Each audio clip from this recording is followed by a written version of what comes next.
there was a very heavy presence of anguish and a sense of evil in the room. And he passed away literally kicking and screaming. And it was hard to watch. And I asked him, I said, would you like to ask for forgiveness? You don't have to do this.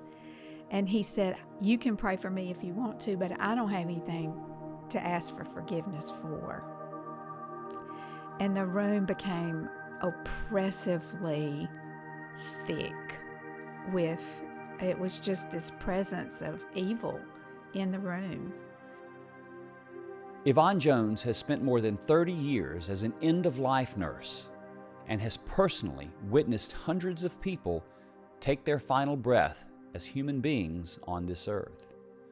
What she shares about what she's seen as people are dying might surprise you and will likely give you a different perspective on something that, unless Jesus returns in your lifetime, you are guaranteed to experience.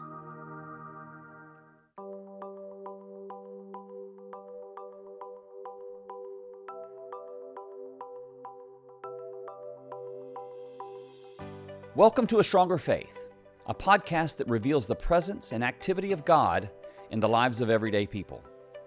I'm Stacy McCants, and you should know that as a listener or a viewer, we've already prayed for you, asking God to speak to you through what you hear in our conversations, and that He draws you closer to Him.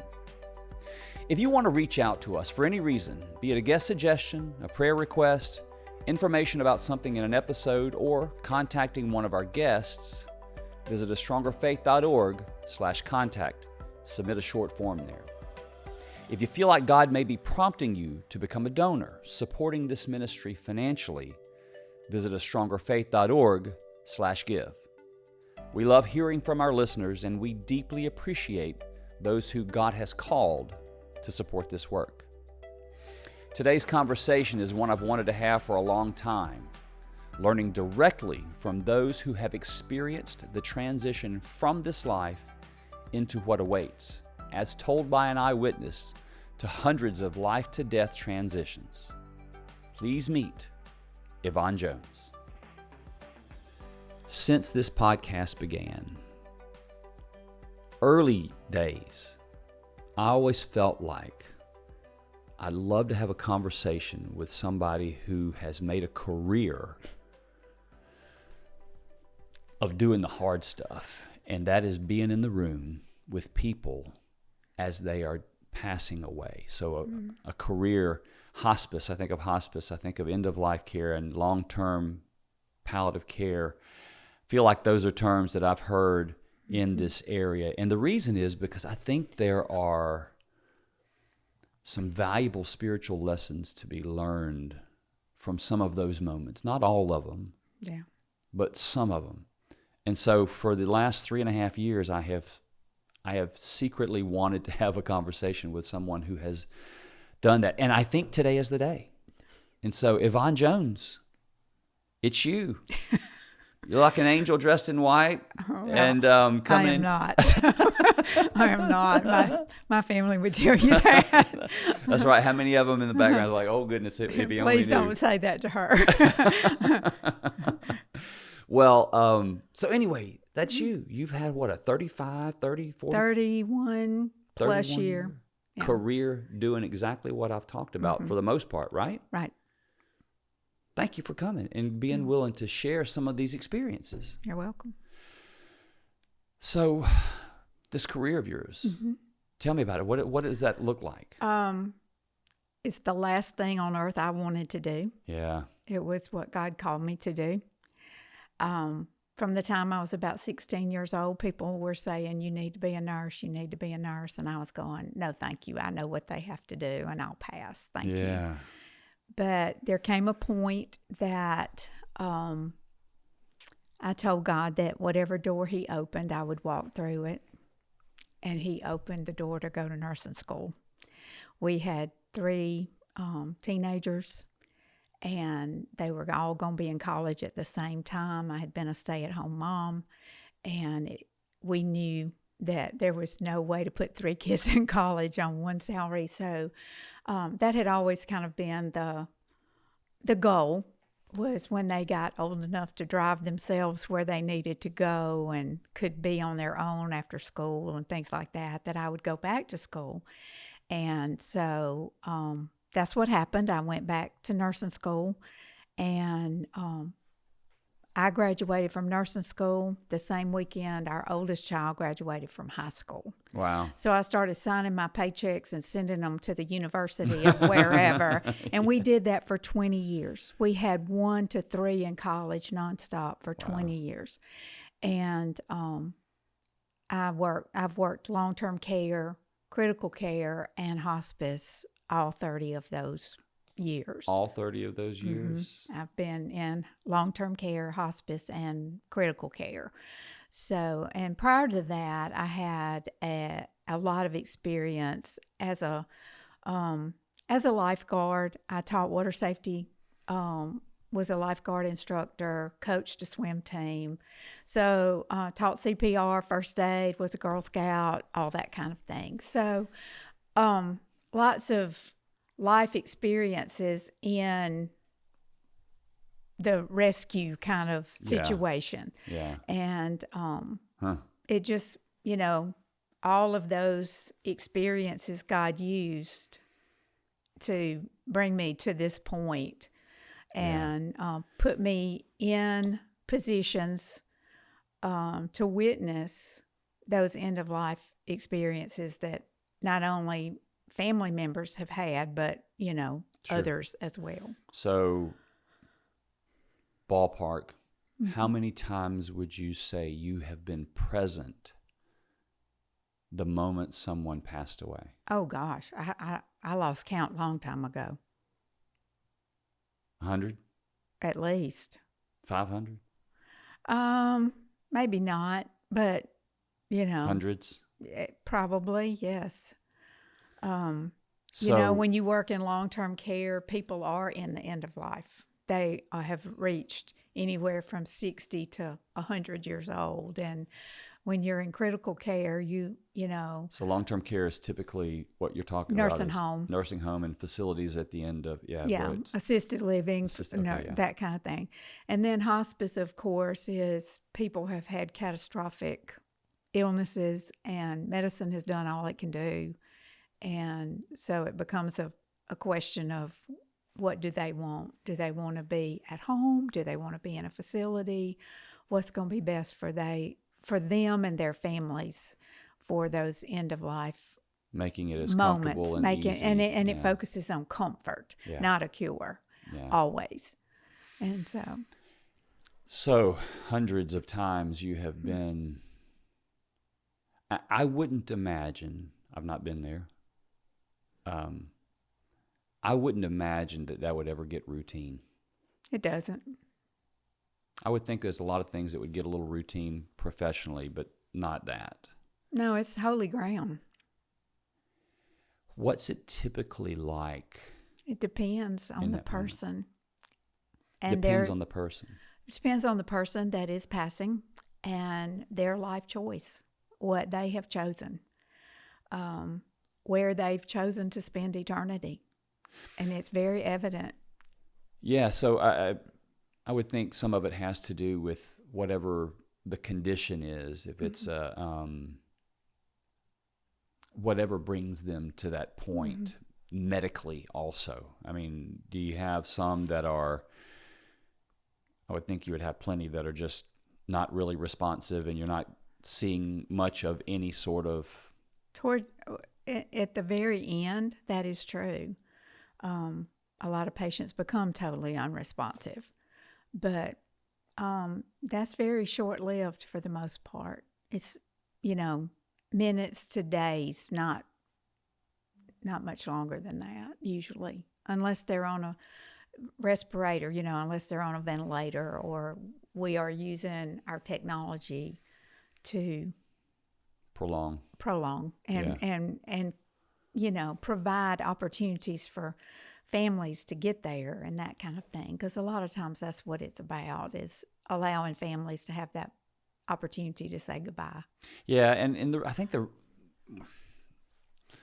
as we did some of these early on, I heard some instances where there was evidence, there was spiritual activity occurring at the end of life. And I read a lot too, and I also hear of plenty of people that just passed away, right? Yeah. And there was no evidence of spiritual activity. Sure. I would expect that was percentage-wise.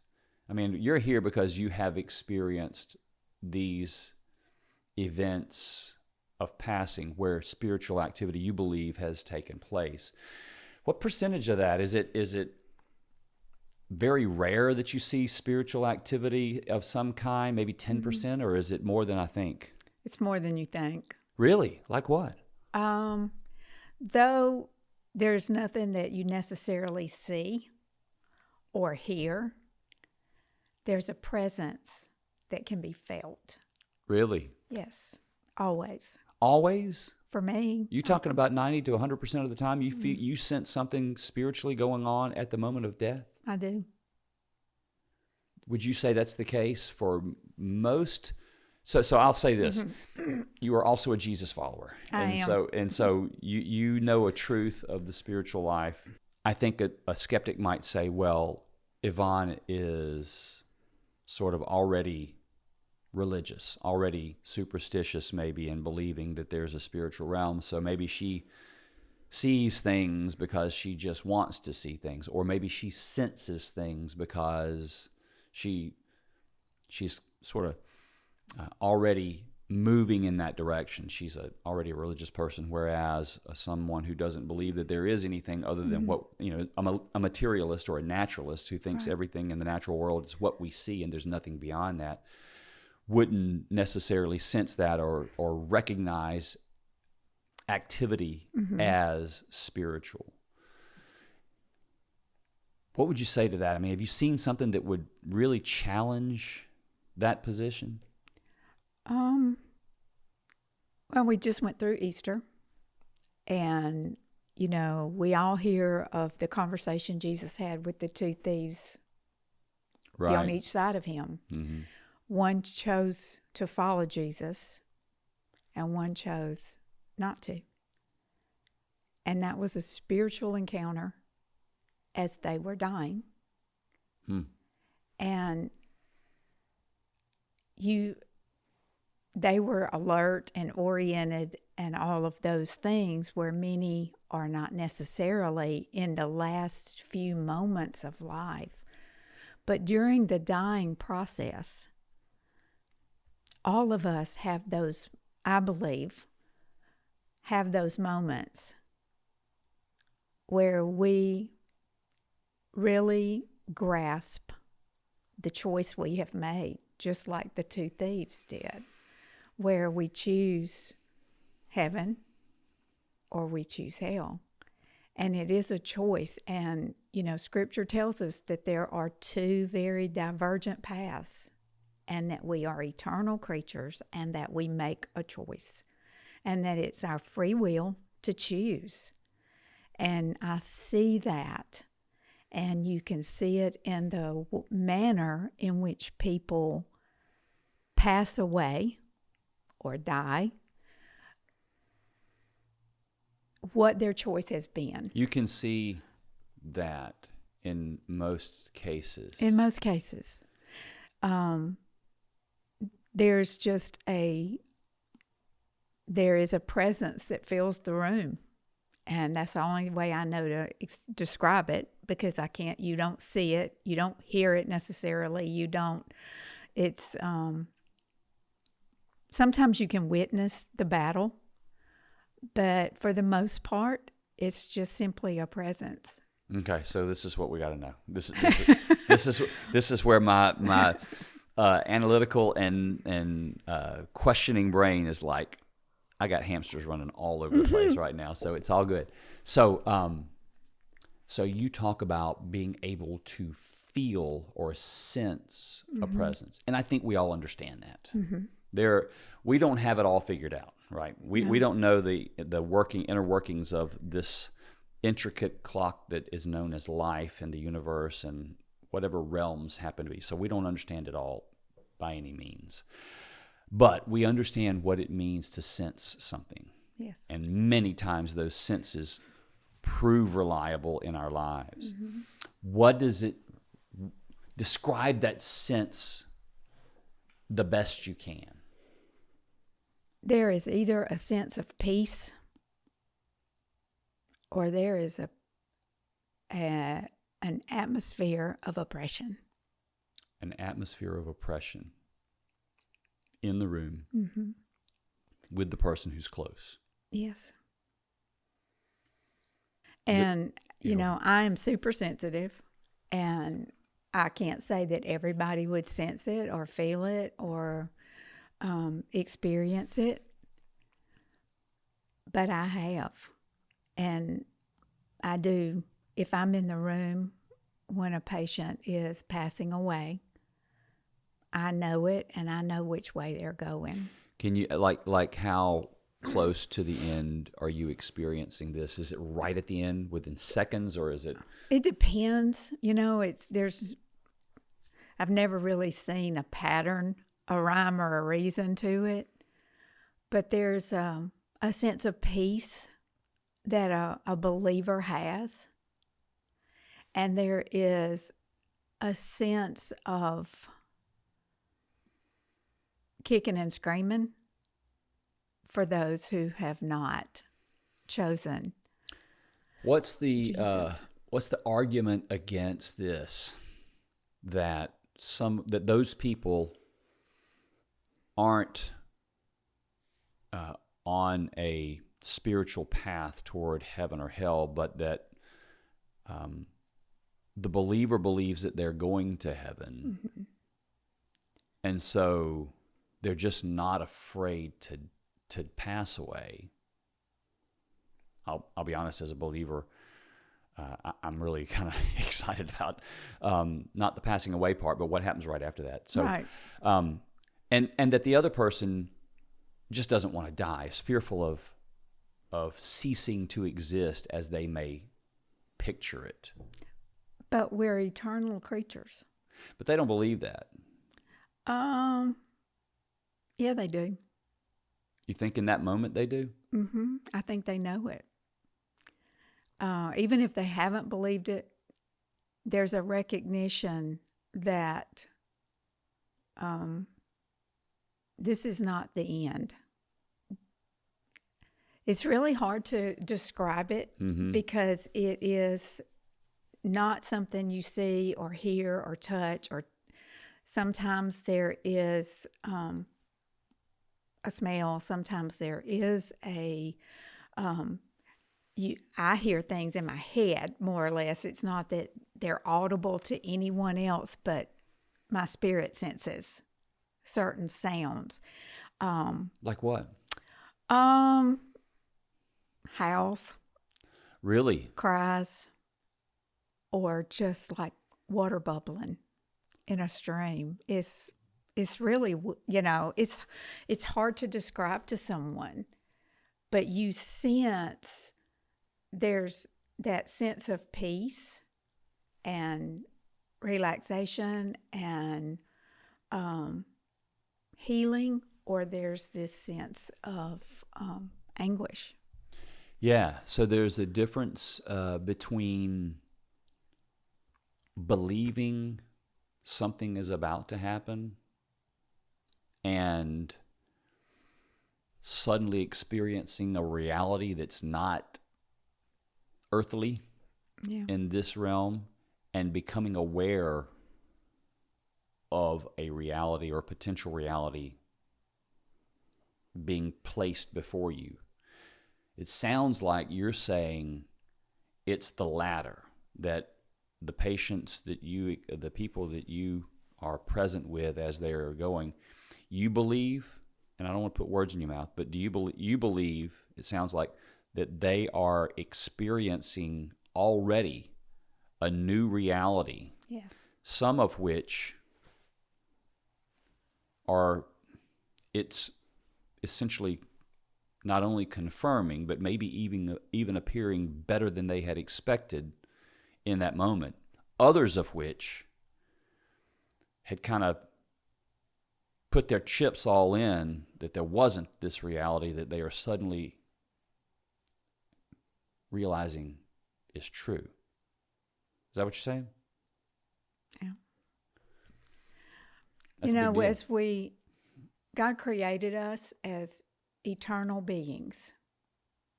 He hardwired us for the garden to live in harmony with God and man eternally.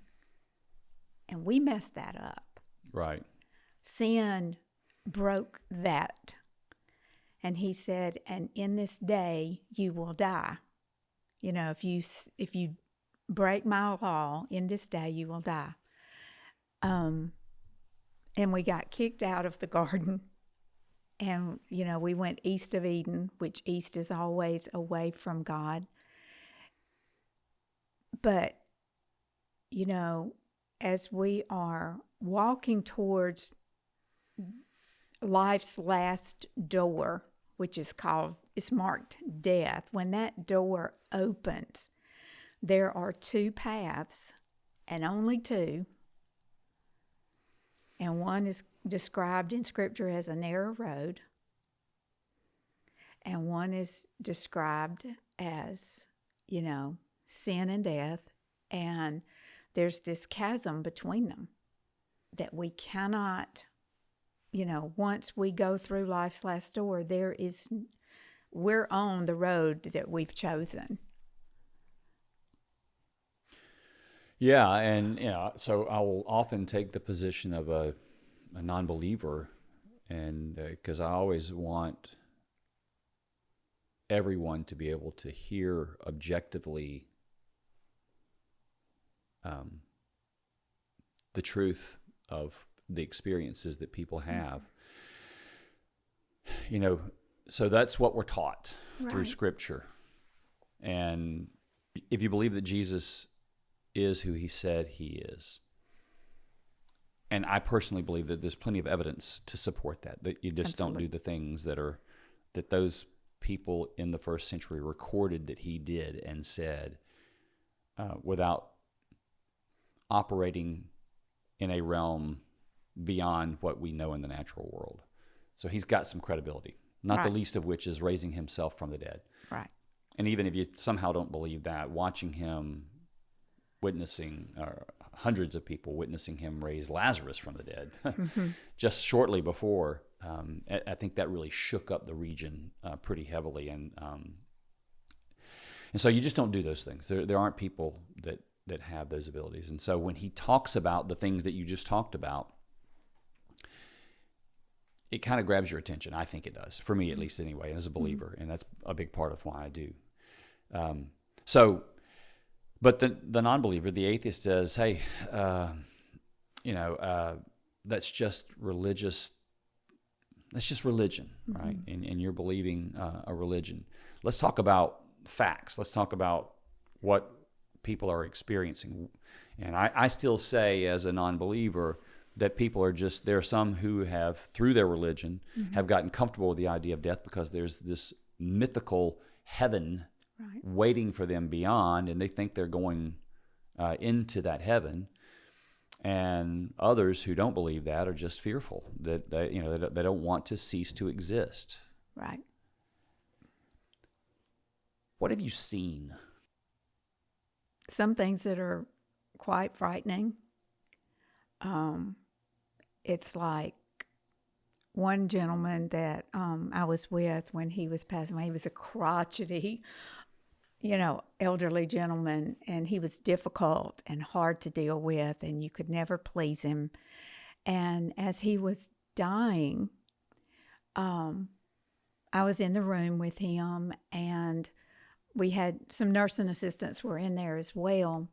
And he looked at me and he asked me to dip my finger in a glass of water and put the water on his tongue. And it was right straight out of Revelation. I mean, it was almost word for word what he said. He asked you Yes, he did. to dip your finger in a glass of water, and he said, touch it to my tongue. And put out this, and because my tongue is parched. And all the nursing assistants went flying out of the room and refused to come back in. And there was a very heavy presence of anguish and a sense of evil in the room. And I was the only one who would stay with him.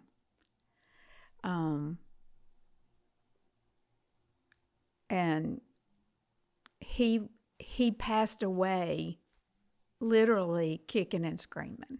And it was hard to watch. And I asked him, I said, would you like to ask for forgiveness? You don't have to do this. And he said, you can pray for me if you want to, but I don't have anything to ask for forgiveness for. And the room became oppressively thick it was just this presence of evil in the room that was really hard to stay. But he died shortly thereafter. And like I said, that was one experience where the atmosphere of the room changed. Was he, do you know anything about was he a person who had been religious or had any sort of knowledge of Scripture maybe? I know you don't know his life story, but. I don't know his life story. I do know that he was a difficult man throughout life. He was abusive to some of his family members, not kind at all. Yeah. And he really did not feel that he had anything in his life that he needed to apologize for. There was no sense of remorse in him at all. Yeah, but for him to say what he said. So it's in Luke 16. Okay. It's Lazarus and the rich man. The story is that, and this is really, I feel like a parable that Jesus is telling, right? This isn't an actual account, but a parable. And so there's this rich guy, and every time he would walk in and out of the gates toward his giant house, he would step over this beggar that was poor, and that was Lazarus, and this guy's a rich man, and like the dogs are licking his sores, and Lazarus is like, I would just take any scraps that you have. And, he had opportunity to take care of him and feed him, or at least be kind to him. Yeah. For his whole life. And, of course, so the parable is that the rich man dies and goes to Hades, is what it says. It says, the time came, this is Luke 16, starts in verse 19, but then time came where the beggar died, and the angels carried him to Abraham's side, which would be in heaven. The rich man also died and was buried. Verse 23, it says, in Hades, where he was in torment, he looked up and saw Abraham far away with Lazarus by his side. And this is the verse that sounds unbelievable based on what you just said. 24, so he called to him, Father Abraham, have pity on me and send Lazarus to dip the tip of his finger in water and cool my tongue, because I am in agony in this fire. Yes. And so I know that pretty well, but that's because I'm in Scripture a lot, and I go to church, and I listen to sermons, and I do those things. But this guy, the fact that he literally said, dip your finger in water and touch it to my tongue, I am in agony, is a direct quote from Scripture. Yes. And I knew that. That is really strong. Yes, it is. Wow. And so you said you were able to sense, I guess when you said people left the room, they couldn't. They ran out of the room. They didn't leave the room. They flew out of the room. Is that right? Yeah. And they refused to come back until after he passed away. Just because of they recognized that scripture, but they also sensed that oppression. Yeah. That spirit of oppression that was very evident in the room. And I couldn't get anybody to come back in. There was not a nursing assistant, not another nurse. Nobody would, And so it came to, I had to make the choice, do I stay with him and offer him as much comfort as I possibly can? Because it's your job. Because it's my job. And you're also a Jesus follower. But the choice is his, and I gave him I presented that choice to him. And he refused, which was hard, And so you said you sensed this oppression, this darkness, this evil in the room. How did that feel? The air felt thick. It was hard to breathe. Really? For me, it was. So that's how there's what you would perceive in the spiritual realm, and then there are times I've talked to people that would say something similar to what you said there, who report that the natural environment that we all experience changed. So a darkening or... And, there was a darkening, but yet it wasn't physical. It was spiritual. It was just this sense that I had that evil was very present in the room, and that the escort across that threshold was going to be anything but pleasant. Yeah. And it had arrived. And it had arrived. In that room. And the fact that he had the opportunity to make a different choice and refused it was incredibly hard. Yeah. How else have you seen other things from the darker side of this transition? Describe some of those. There was a young girl who had a drug addiction, and she was shooting up, and because of that, she got a blood infection that set up in her heart.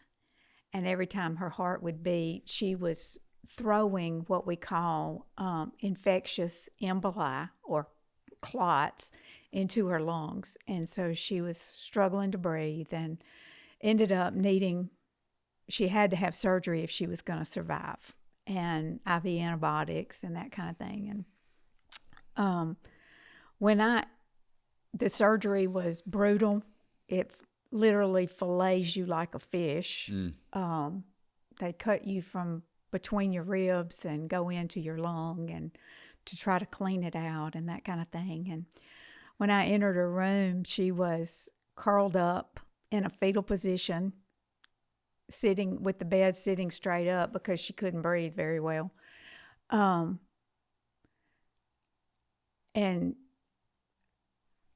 I could literally hear howling.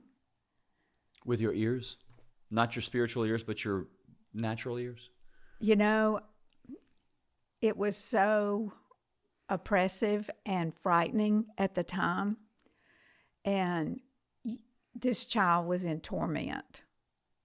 She was being tormented beyond anything I had ever seen. I'll never forget it as long as I live. And not just from the pain of the surgery. No. She was on pain medicines despite her addiction. Because this surgery is so brutal, medicine has to treat that pain. So even though they knew down the road was going to be a long, recovery process to get her off those pain medicines,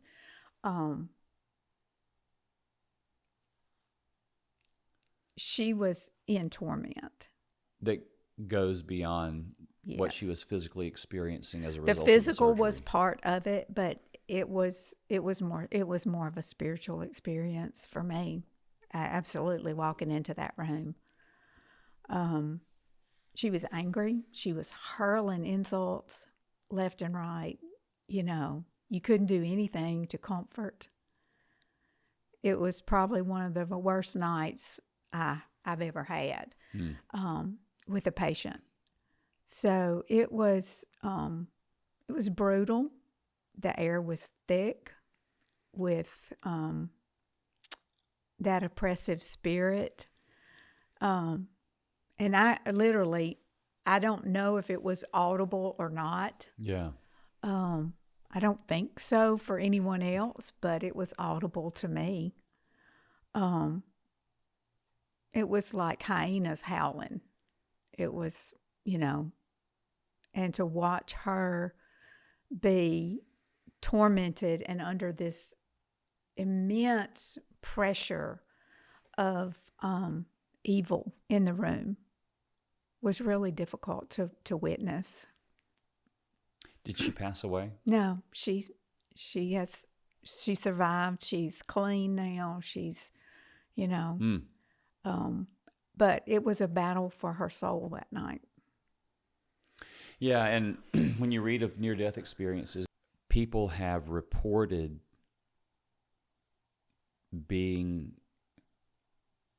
escorted into the not so pleasant place. Mm-hmm. It started off relatively harmless, but as moments passed, those who were escorting them began to be insulting and keep moving, and over time, short amounts of some space of whatever the spiritual time is, it darkened, and before they knew it, they were being bitten and clawed at, and then called out to God for help. Yeah. And like a pinhole light shows up. Right.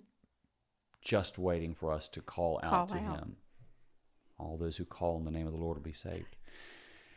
And I would certainly caution as a spiritual person to not wait until that moment. I would also say that if you ever find yourself in that moment, it's never too late to call it to Jesus. Right. But what you describe and what I also hear many people talk about is that journey beginning before clinical death, before the machine stops beeping, before you take your last breath, and people even seeing and experiencing things. We had a couple on recently, not too terribly long ago, who asked their son, who was dying at 21. It was a terrible cancer that he had gotten, but they're a very spiritual family. Asked him if he had seen, or was he seeing an angel? Mm-hmm. There had been a person in the room with them who had the gift, or has the gift, of being able to see in the spirit. Mm-hmm.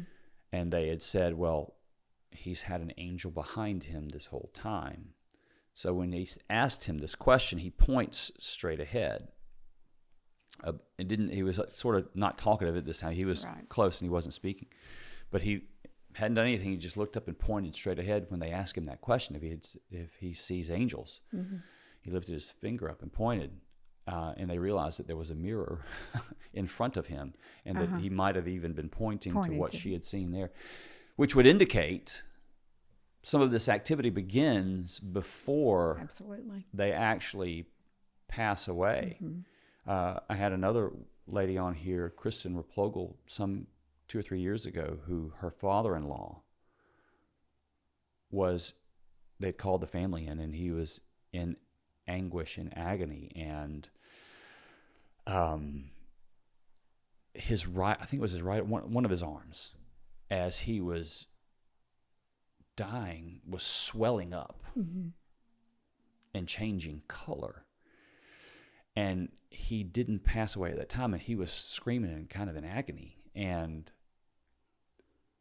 he said something, they're pulling me in, and it was like they were pulling his arm.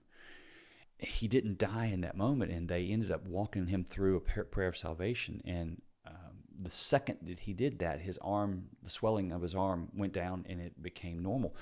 As if there was some sort of battle taking place while he was alive in the hospital room, that they were witnessing this. Yeah. Do you see stuff like that? Well, the young girl, Yeah.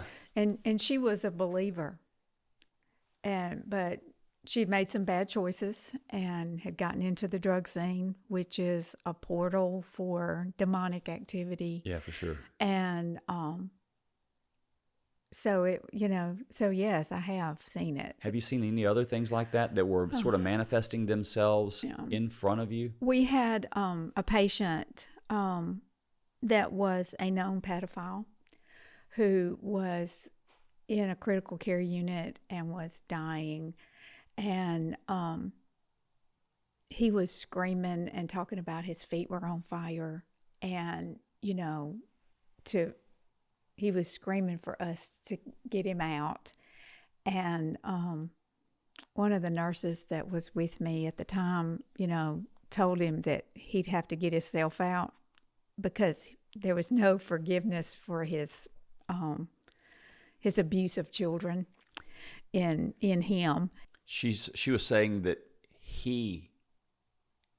he was on his own. That he couldn't be forgiven? No, that he'd have to ask for himself because they weren't going to ask for him. Because he was asking us to intercede for him? Intercede for him. I see. And so one of the things that I said was, you can ask even now. You can ask right now and be forgiven. And he refused. And so it was an ugly death, to say the least. But I remember being in that room, and the person who had refused to intercede for him in any way, help him find the way in any way, was a believer. And I was, in this struggle of, how do I do this? How do I help this man? Because it's not too late yet. He's still breathing. He still has the opportunity. And so again, it was like the first gentleman we talked about, where I asked him, did he want to pray and ask God for forgiveness? And he said, I don't have anything to be sorry for. This man was of about the same mentality, is that he wanted somebody else to pray for him and get him out of it, but he didn't have anything he was sorry for on his own. So that's hard, when you are so prideful that you don't believe that anything you've done warrants forgiveness, regardless of whether it's a little white lie or being a pedophile. It doesn't matter. In God's economy, sin is sin is sin. But so how do we help? My question in that moment was, how do I help him find the way? And what I said to him was, you can pray. You can ask God to forgive you right this minute. That's hard. And the room was horrible. I mean, he was screaming that his feet were literally on fire. His feet were on fire. That he was standing in flames. And that's how he described it. And, I've got people around me who I know are believers with not a lot of grace. Yeah, that's tough. Because of his history. Yeah, but and, you know what? We all have a history, and yeah, when we we start do. judging each other's history. And I was shocked by it, and yet there I was in this, it was a situation where he was violent and he was being aggressive towards, staff and that kind of thing. So it was a difficult situation where he's screaming, get my feet out of the flames, and here we are trying to, help him, or I was, to find, and to help him realize he didn't have to do this. By just saying, Father, forgive me. Yeah. That it could end in an instant. I don't think we think about that final moment for each of us. I think we're just living our lives. I think we're just trying to get the kids to whatever we're doing, or get to work, and even if we're doing, bad things, or even believers, that I don't think we consider sort of being accountable at the end. Right. I think we live our lives that way. I think that's why, if you look across the board, most people... God is love. He's going to forgive me. Well, most people don't save money. Yeah. Most people don't think, hey, there's going to be a time later in my life that I'm going to need money and I'm not going to be able to work. Right. So I should save some of what I have now so that I am prepared later. We live in a world that says, get what you can get now. Your life is short, Right. Eat the cake, take the trip, rob the bank, have the affair, whatever it is. Right. Let's live it up. And which is one of the biggest lies of the enemy, right? Exactly. It's like, no, you can live a great life and prepare yourselves for something down the line. Right. And there's always something down the line. We think that when we die, that's it. So let's just live it up while we can. Well, that's not true. No. And there's plenty of evidence in this world, before ever having this conversation with you, that points to that. But this is what I wanted to do. I wanted to sit down with somebody who has witnessed other people dying. Yeah. And if those people could hit the pause button and turn around to the rest of us and say, whatever it is, I think we're trying to give them that voice here today to say that thing. And I think the thing is prepare. There's one thing that we know, is that every one of us is going to be in that situation. Right. Every one of us. And the biggest lie is, oh, we got time. Yeah. That's a big lie. Oh, we got time. It is. It is the lie. The problem, and I think about the old guy that you talked about before, that was just, bitter and stubborn. We start going down that road at some point in our lives. Right. And we could jump back on the path of love and of kindness. Sure. Pretty easily at that point. But the longer we stay on the road, the greater the distance it is to get over there, the more work it takes to get back to that. And it's to a point where that's what it sounds like this guy chose, and by God, he's going out that way. Right. And this spirit of pride, I think if you understand and believe in demonic spirits and personalities, I think the spirit of pride is what cemented that for him. Sure. And that I believe that we can also cast that off. I think we can pray that out. We can take authority and say, nope, spirit of pride, you got to go. And it's not just a behavior modification technique. No. There's actual deliverance that can take place from that. And I guarantee you, most of the people listening to this right now have that spirit of pride present, and they recognize it. Oh, absolutely. And We so, all have a little of it. Yeah. Even believers. Absolutely. Certainly we believers. fight that spirit of pride all the time. Yeah. Because we live in a country and that has encouraged pride. Mm-hmm. And That's good. It's a struggle to be humble and to realize you don't have all the answers. That's right. Yeah, that's so good. So you've mentioned several, and I've kind of asked you questions around the ones that have been more troubling. And what percentage would you say? I mean, you live in the South, and it's. I wouldn't say that the South is any more faithful to Christ than any other area, but it's a little bit more prevalent in the culture, I think. Right. What percentage would you say have been filled with oppression versus peace? For the most part, I see more peace than I do You do? oppression. And yet there's a sense of oppression more so than peace. There's a sense of oppression at the end. Mm-hmm. More than peace. More than peace, because and it's not as pronounced as when you dip your finger in a glass of water, right. Or, you can pray for me, but I'm not going to. There's nothing I need to be forgiven for, or hearing the howls of demonic spirits fighting for a soul. But there's an anguish that's present. Yeah.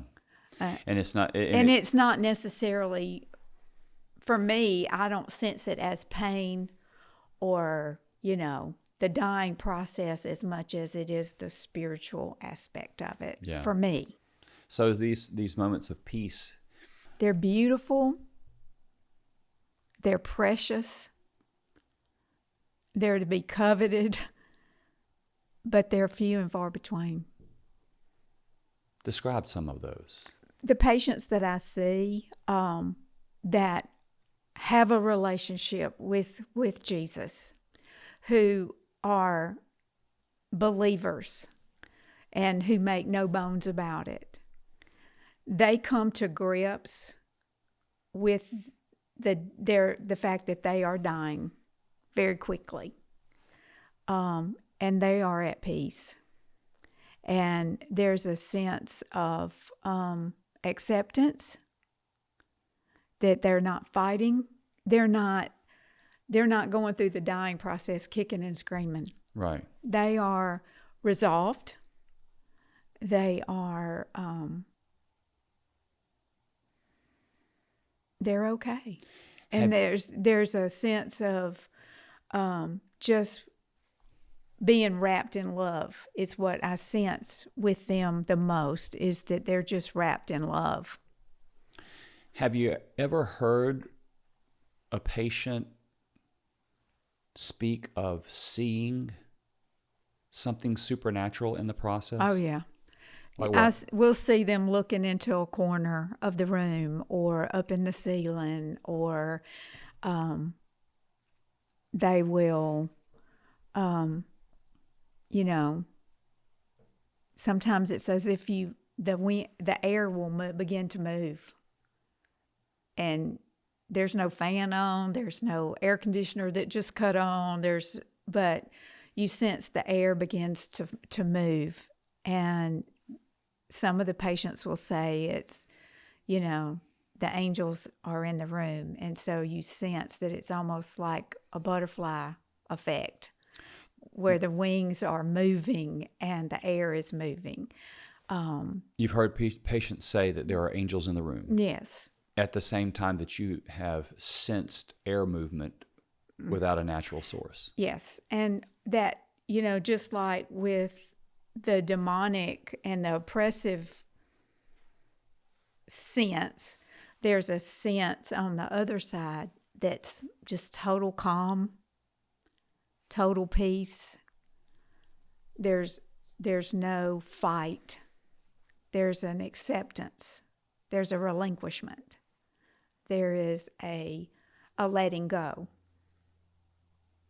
Yeah. It's almost as if they're reaching out their hand to take an unseen hand to walk through that door. And I describe what we do as holding hands as people approach life's last door. Some nurses greet newborns with joy, and they help people come through life's first door with joy. My job has been to walk with people up to life's last door. Yeah. And hold their hand and reassure them and comfort them and help maintain that sense of peace and that lack of anxiety, that lack of fear. Do you have any specific examples of things that you have seen or witnessed or heard a patient say as it relates to the heavenly or more peaceful experiences? Not just the peaceful experience, but in there being angels or even Jesus himself in the room? Not as much as the other. Right. The other has been more vivid. The peace, and those patients that are dying in peace seem to it seems to be very personal, just between them and the Lord, more so than including family. Now, family often senses the peace that the patient has. They sense that, and it helps them be at peace. Yeah. I think an example, like it's just where I'm going with Kristen Replogle again, this is her father-in-law. As he is experiencing some of this transition, they're asking him questions, and he's responding to them. Sure. And she asked, do you see Jesus? And he said, yeah, he's standing right there. As if he is in the room. The room. And he responded with an affirmative answer that says, yes, he's standing right there. I'm wondering, have you had any encounters? Families have shared those experiences with me, Yeah. but I'm often not in the room. Yeah. Because families will call us when things begin to progress. And if I'm not on call or that kind of thing, then I don't necessarily, get to experience it so much. But so most of my experiences on the positive side of this coin have been, more so with family members. But our patients have just this general sense of peace and calm and resolve and relinquishment. I think relinquishment is the best word. It's that letting go of trying to hold on to this world. Yeah. And a willingness to embrace what's before them. Yeah, I've heard people also describe others, loved ones who were near moments away, especially on the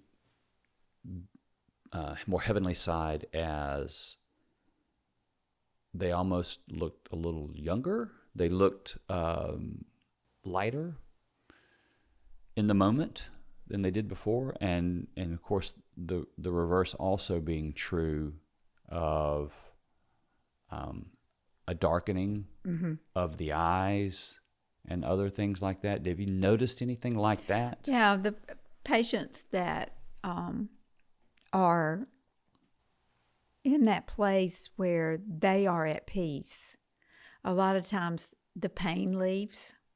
And so That's interesting. the pain actually leaves. You can see it leave. Yeah, like the physical pain. The physical pain, the physical anxiety, the physical, we were not hardwired to die. Right. God did not hardwire us to die. He hardwired us to live forever. And that's the struggle. And once we recognize that, our time has come, and there is that relinquishment, then the pain seems to, it's that pain and anxiety that seems to fade away. Yes, sometimes it is drug-induced, because we do use medications to aid that, to help with comfort. Some disease processes are incredibly painful. Yeah. And so, yes, we do use medications. But once we can get a patient physically comfortable, then they can become spiritually comfortable. Right. So it's possible that some of what is being seen is a physical appearance change, could be related to relief of pain that's being done by medicines. Yeah, sure. Okay, that's good. And I'll be honest about that. I mean, we use narcotics. Yes, we use anti-anxiety medicines. Yes, we use medications. I would just think the darkening of the eyes, would that get relieved by narcotics, right? I don't know. Maybe. Not so much. Yeah, I wonder about that. I get a euphoric feeling, understanding that of the impact of a narcotic, and the relaxing feeling that can give you feels like there's a difference between that and what people have reported in this sort of lightening or darkening of their physical appearance. And I wonder if you've experienced that wasn't necessarily drug-induced. I think so. Yeah. So, you've talked about several instances of people and these potentially hundreds of patients that you have seen, and then some good generalizations of what you tend to see on either side of it. I would suspect if you've been doing this for more than 30 years, you've had opportunities to do this within your own family. Oh, yeah. What's that been like? Hard. How do you separate those? Do you separate those? Yes and no. Yeah. Because we're not hardwired Mm-hmm. for this. We fight it. But it's also one of the most beautiful things to be a part of. Mm. To witness, to share. It's it's a holy moment. It's holy ground. You're on very holy ground. And that's what my job is. That's what it's been like to walk with family members up to life's last door. Is you're walking on holy ground. And it's a privilege. It's something you never forget. Tell me about one. My mother died in 2001. She had outpatient surgery that went really wrong, and she ended up on a ventilator that I would eventually have to turn off. But she had outpatient surgery, and then 4 or 5 days later, she had to go back to surgery. And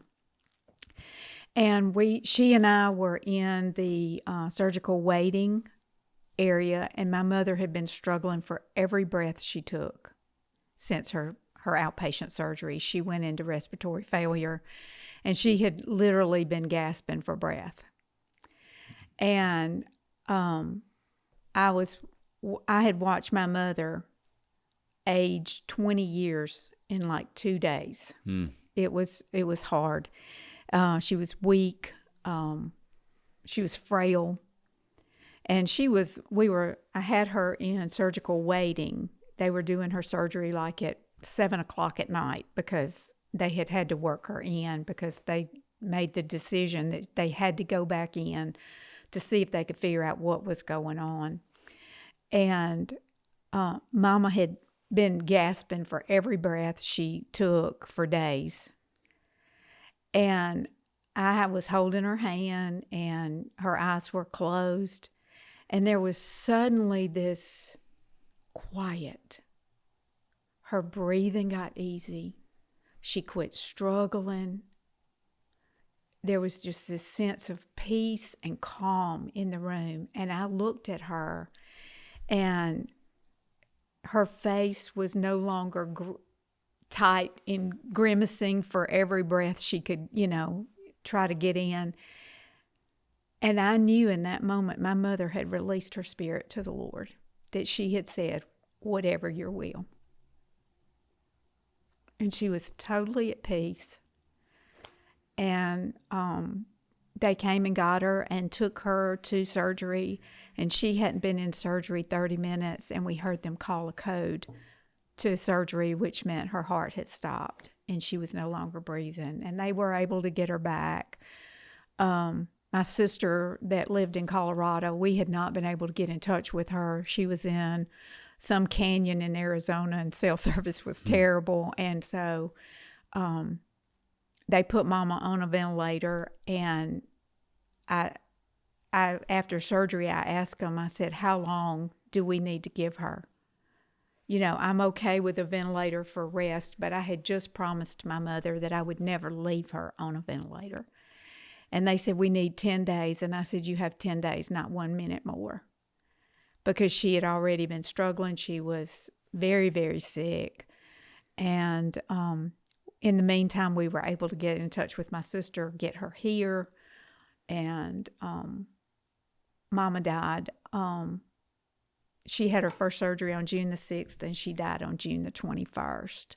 So about 2 weeks, two and a half weeks of, no, we didn't leave the hospital because, she was so very sick. And she was in ICU. She had one nurse to one patient for the entire time.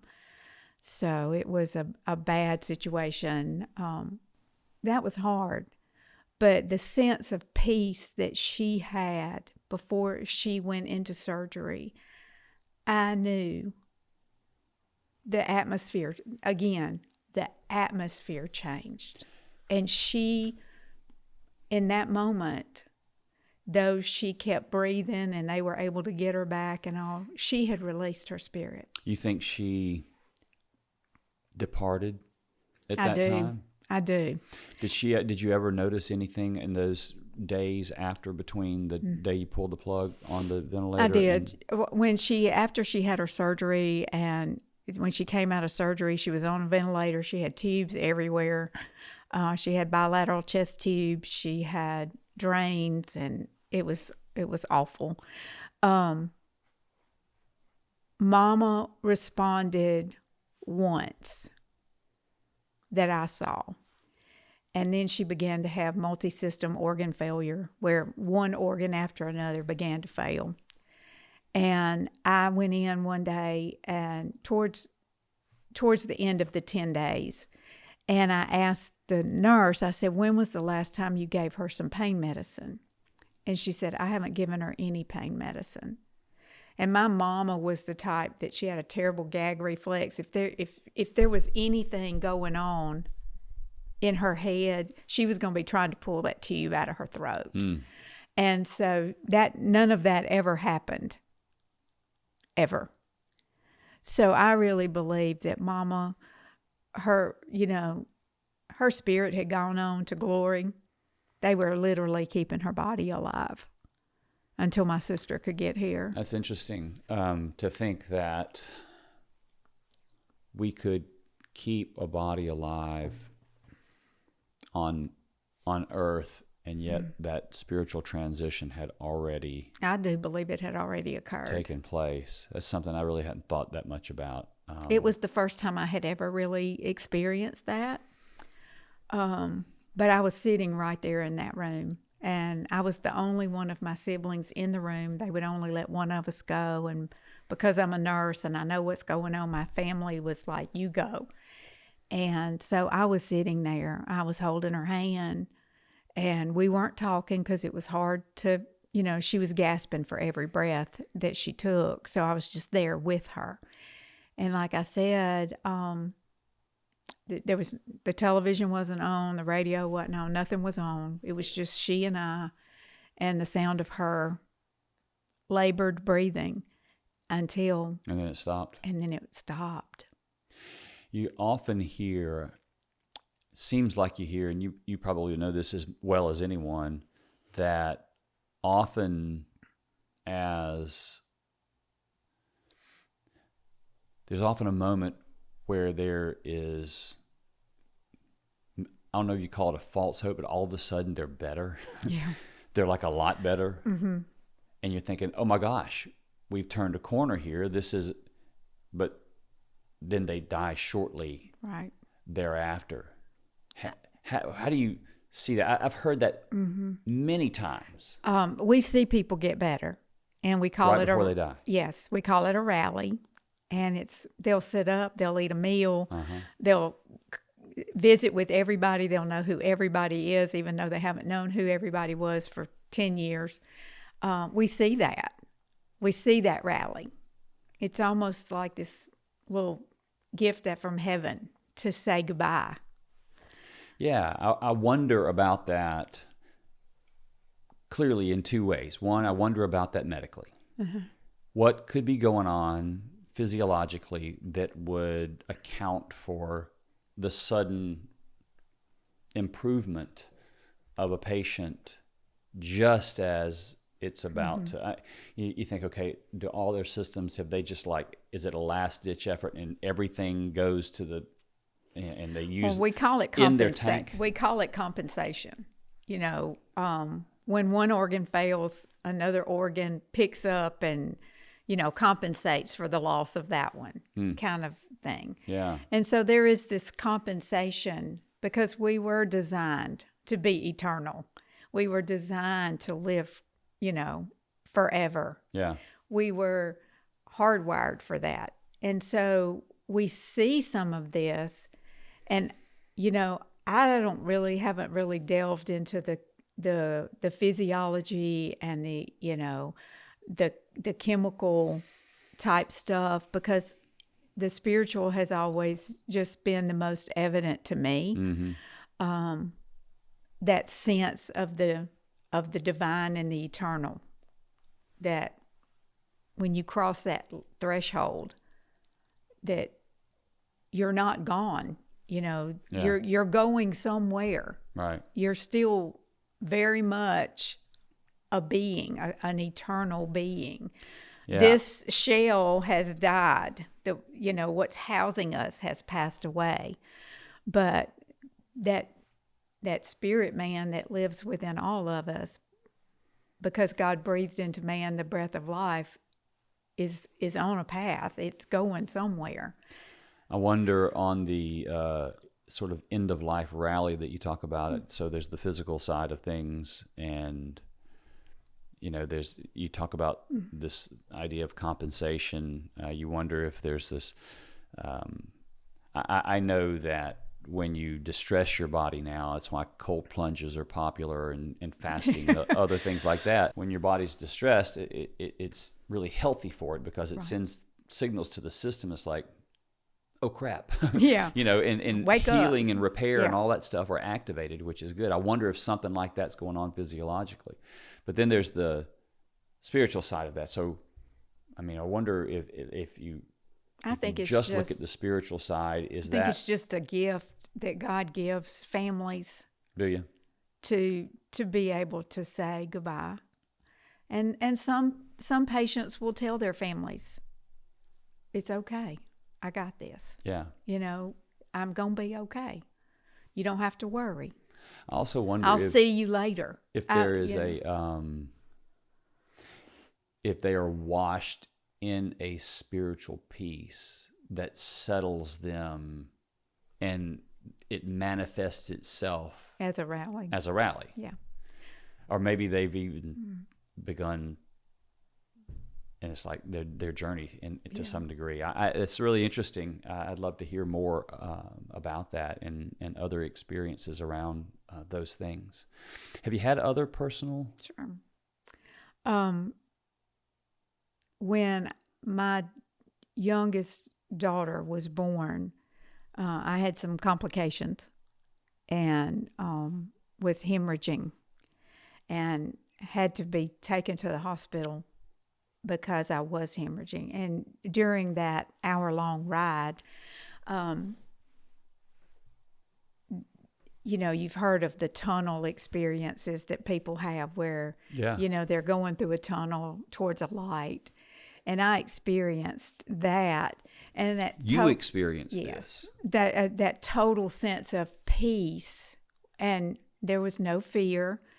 Now, my husband was fearful because he's driving as fast as he can. I guess so. Because we now have 2 children under the age of 3. And he was like, I remember hearing him say, don't you die on me and leave me with these 2 babies. Yeah. You know, and that fight to kind of come back. And it was a tunnel-like experience because my blood pressure got very, very low. You know, everything kind of goes whoop, down into nothing except this bright light that you are just flying towards. You experienced this? Yes. And it was a total sense of peace. I had no fear. I had no anxiety. I had Nothing. So this wasn't in the conversation. So this is new to me. I didn't realize that you had this. This is really interesting. This was some 45 years ago. 45 years ago. Try to remember as much detail about. Don't make anything up, but try to remember as much detail about that as you can. Everything was kind of going, whoo, Right. just like the curtain was being pulled. Okay. And it was completely black except for this pinpoint bright light in the center. And it felt like a tunnel, like I was going through the Bankhead Tunnel in Mobile, but it was just this catapulting sense of you're flying. Was the light getting brighter or bigger? Or? It was growing. And I knew in that moment I had a choice. I could continue to go through the light, or I could, hear what my husband was saying in the background, which was, don't leave me. Don't leave me with these two babies. Right. So. And I essentially had a choice.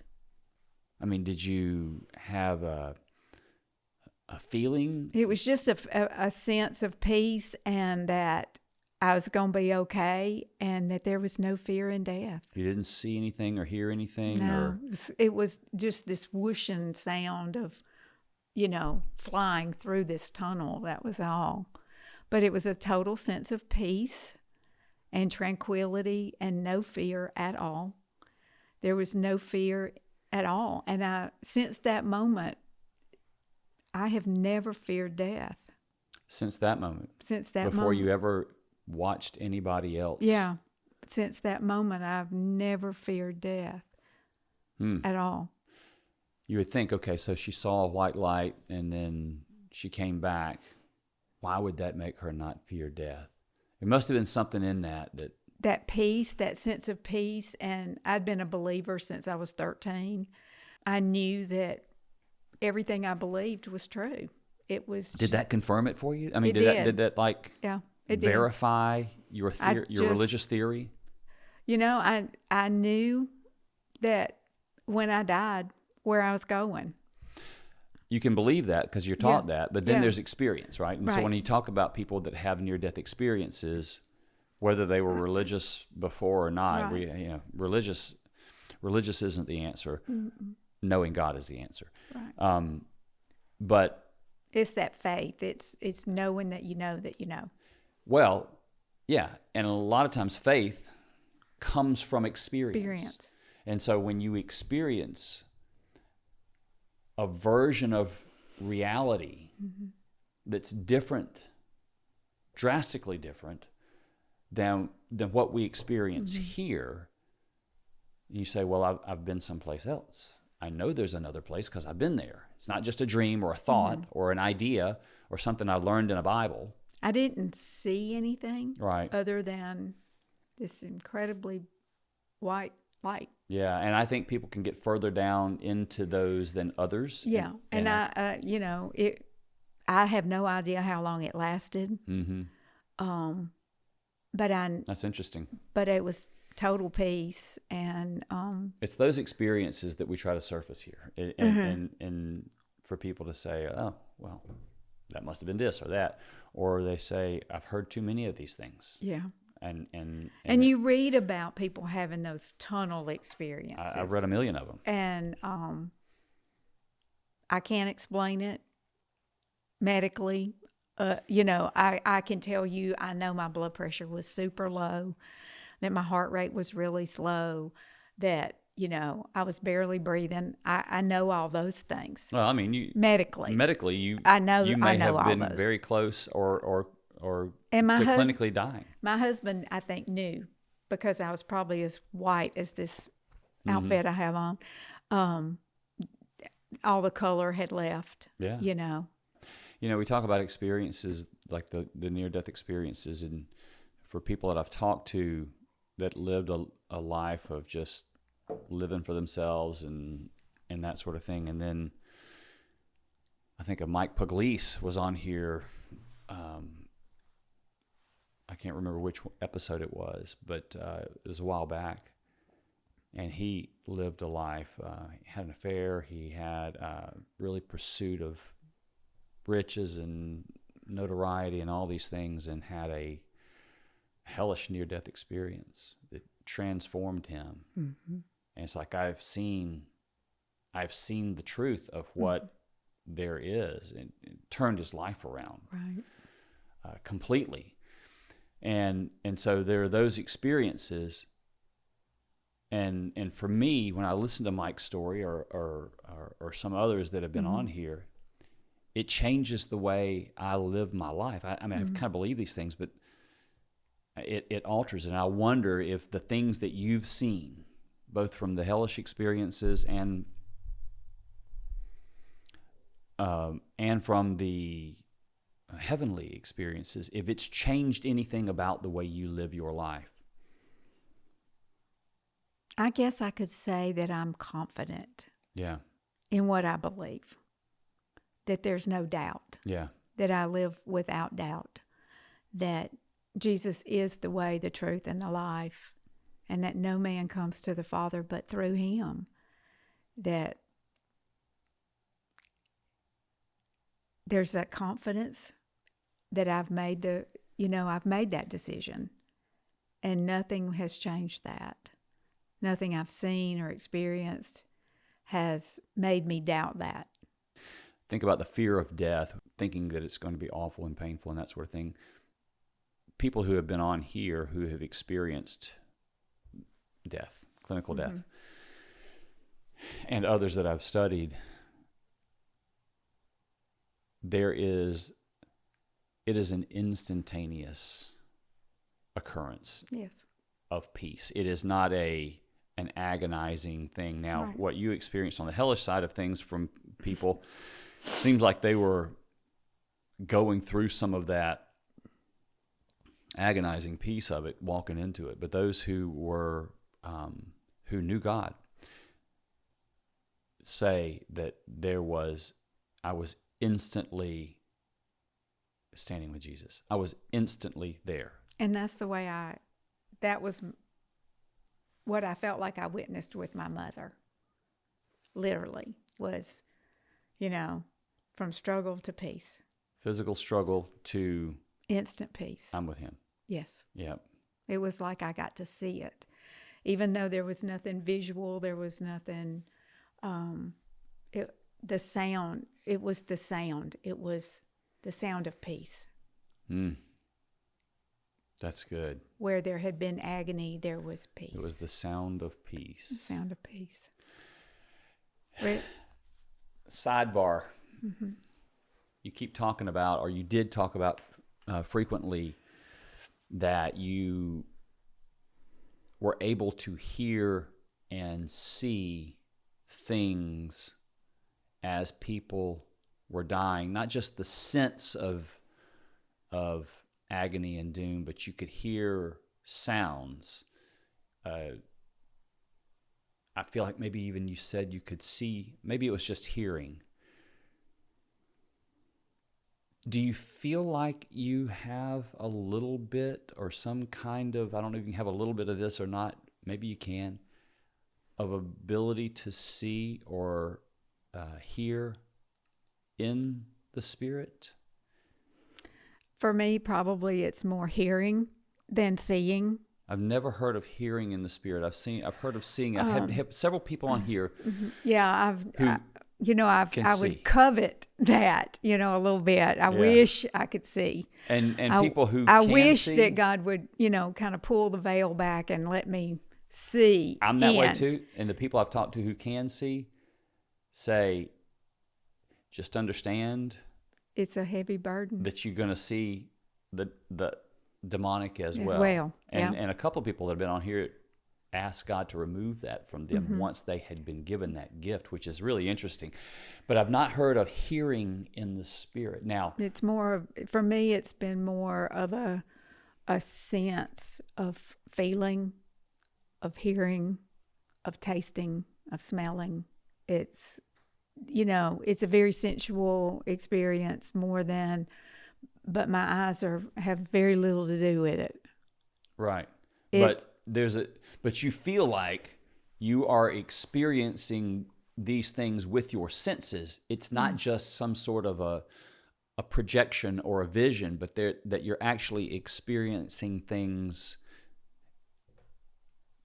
somewhere. It's in a spirit realm. Yeah, and I get the mind's eye, right? And our imaginations can manufacture.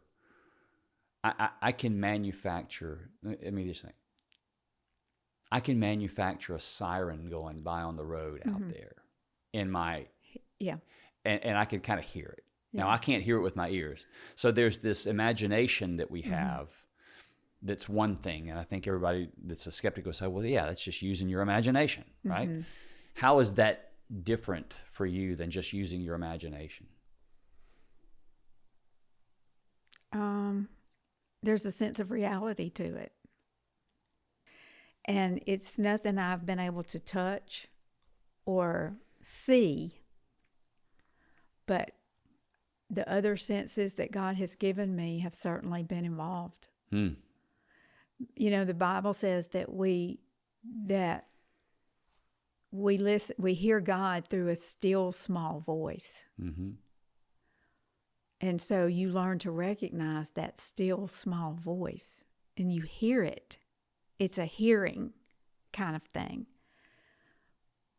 But there's also a hearing of the demonic, you know, like you said, if the veil's been pulled back and you get to see into it, you get to see both sides. Well, the hearing part is, I think you hear both sides. That's interesting. Yeah, that's really interesting.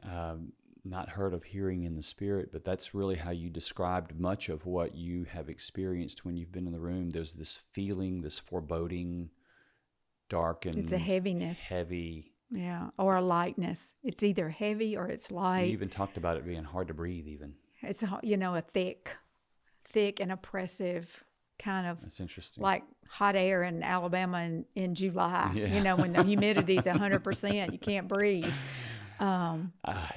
It's not, you know, smoke and mirrors or anything like that. It's just this sense of evil or sense of good. Yeah, I think there is a spiritual realm that can become pronounced enough or to manifest itself into the dimension that we are in, and I think it happens all the time. I think it happens to people who don't believe, and they either shrug it off quickly as nothing, or I think that's probably what happens. And so it's I experience those things in a different way as well. I have felt physical. You talked about the wind. And the air movement in places that are still. I have had multiple times in this very room where there is no source of air movement. When we do these, we shut off all the AC units and heating just because we don't want there to be distractions and noise and that sort of thing. So there's no source, and I have felt that many, many times. I always identify that as the presence of the Holy Spirit. Right. I like the idea of angelic presence as well. So absolutely, I felt that, and I think there are times where we experience those things, and I think we have enough experience at some point where we identify that to be the activity of the spiritual realm. If you believe in such a thing. And if you don't, I would like for someone to account for this wind movement outside of it. So, or these things that we hear. Is there anything I didn't ask you about that you'd like to mention as it relates to this lifetime of experiencing the people as they pass? It's not something that you can conjure at all. You know, when my husband was dying, one of the things that I asked for, mainly for my children's sake, was that they would get to witness him crossing over. And, you know, to see the smile on his face or to see his eyes open with, that sense of awe that many people talk about. And none of that happened for us. And so it's not something you can conjure up. It's not something you can necessarily even request, because I had prayed that God would allow my children to see their dad at peace. So it's not something you can conjure. Yeah. It's why was his answer no? I don't know. I don't question that. The fact that my daughter and I were in the room with him when he did pass was sufficient. But you didn't notice anything? He had slipped into a coma about an hour before he passed away. So, he was fully alert up to that moment. But you have had a career where you believe almost every single time you experienced some sort of atmospheric type change. That's true. And I did. There was... Or you would see something with them, and with your husband, there wasn't none of those things. None of it. That is so interesting. When I really wanted it, it wasn't there. But it doesn't make me believe any less that...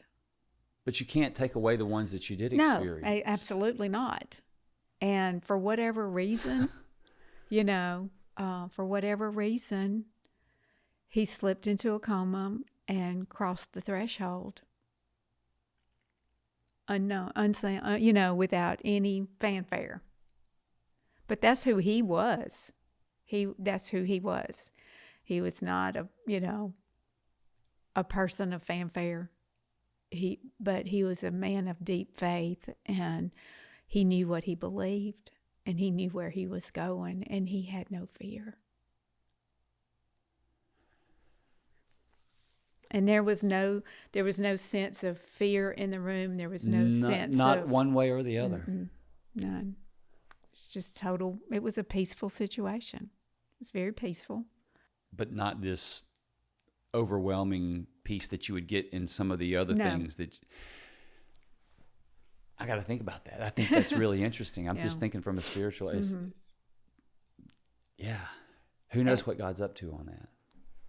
Well, it's these things that happen at the end that are, I think, evidence that we should be intentionally seeking unity with God now, because in fact life does not end on that day. It does not. It transitions in dramatic fashion, and there's plenty of evidence for that.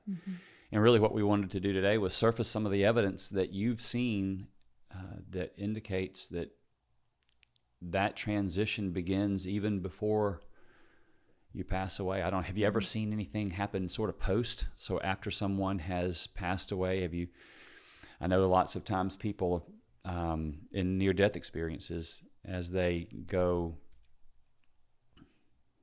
they remain close by for some amount of time, a brief amount of time, as it is passing on earth. And of course, they're reporting this, so they've clearly come back. Right. And I don't know if it works in a way where any activity has taken place right after death that you noticed that might be spiritual in nature. You ever noticed that? There's generally, if it's a family of faith, though there is grief, there's a sense of peace. It's just peace, but you're not. But it's you're not seeing an object move on the other side of the room, or I haven't. The light in the room change or anything. I like have that. not. Yeah. Well, all of it's interesting, and all of it, I believe, is something that should get our attention, if nothing else. And whether you're a believer in the existence of God, or even whether you have connected with Him and believe He is strongly alive inside of you. I think becoming aware of our limited time on earth, and also becoming aware that that limited time on earth is not even a breath relative to our eternal existence. And I think if people were to truly grasp the idea or the truth, the reality, that their existence will not end, and the way they experience or what they will experience in something that will not end is a decision they can make. Absolutely. And take that decision and that life very seriously. I just think a big purpose of this podcast is to awaken people to the truth that life is eternal. Right. And you've been able to today expose the experiences of people who may or may not have realized that, but when they got to a particular place in their life, did realize it. Right. And some had invested wisely while they were here. Some had not invested wisely. And it's never too late. No, it's not. And so as long as we have breath in our bodies, it's not too late. I just hope it shakes us to the reality that that is what it's like, and that is coming, and there is no pushing that out. It is our reality for every single one of us. And my prayer is that they choose God back, because He's already chosen them, and we just choose Him back and connect with Him and know Him and follow Him and experience the joy that is waiting. Yvonne Jones, I hoped to have this conversation, and you have shared with us some extraordinary experiences, some which are terrifying and some of which are energizing. And I think that we start experiencing that peace or that unpeace right now. And if that unpeace is inside of you, choose peace. Absolutely. Choose life. And please choose peace. Yeah. Well, thank you for having me and giving me the opportunity. I told God at whatever door He opened, I'd try to walk through it, and He opened this one. So I hope it's helpful to someone. God bless you, Yvonne. Thank you. The report that many people begin to experience a measurable spiritual peace or a measurable spiritual agony as they are in their final moments before they actually die should shake us in our innermost being. We can be convinced that there is nothing beyond death, all we want. But to hear of others who were convinced of the same thing, experiencing something very different, should affect us. I don't want anybody facing spiritual agony as they are dying. But even more important is that the source of life and peace, God, wants you to experience His peace now, before your final moments are anywhere on the radar. Just seek Him and come to know Him. And if your final moments are on the radar, just seek Him and come to know Him. It's not too late, and I promise you, He wants you to know His peace now more than you can possibly imagine. We love that you were here with us in this conversation, and we know that God will move you toward Him through what you heard. It's what we pray for. If you'd like to reach out to us for any reason, please visit astrongerfaith.org/contact. If you feel like God may be calling you to invest in this ministry financially, please visit astrongerfaith.org/give. Until next time, we pray for peace and a stronger faith for you and those you love.